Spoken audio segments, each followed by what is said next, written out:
Abigail Segui with a drop shot. Diving in was Julia Balingit. From the pipe, Angge Poyos, no problem. Poyos, Segui unable to take off. Balingit does, and she hammers that one through. Play was brought to you by Kick, powered by Smart Our Way, Our Rules. Download the app now. USC definitely found a gem in Balingit. Tudao, Great block. return to sender. Cassie Carvalho, running attack from Marga Altea. Altea going I mean, gone are players like Lucille Almonte, Honey Turing, A.A. Adolfo, Karen Belteflor, and leading the way is Shaina Nitura. Unity Cup.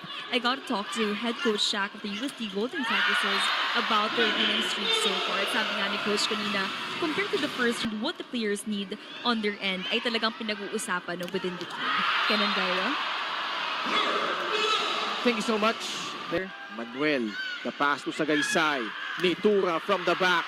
Good Diving in save. was Pepito. Angge Poyos emerging and scoring for USK. here in the first set.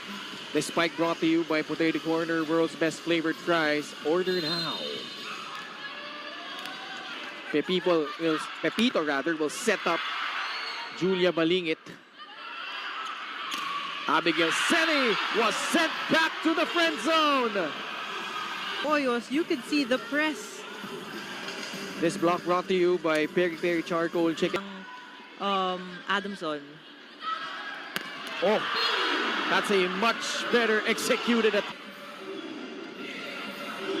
Powerful hit and elevation. Adamson here. Like you said, they've been much more predictable. He was able to read whatever they want to do. But Angge Poyos with another point for the Golden Tigresses. Also very familiar with each other. Nitura with a drop ball. Altea asking for it one more time. Shaina Nitura elevates and detonates. Nitura with a sharp cross court. And si Poyos eh. Now here. Obviously, di naman sadya. He like... Oh, Nitura is blocked by Altea.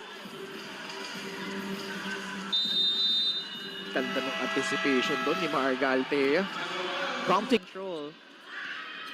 Nice pass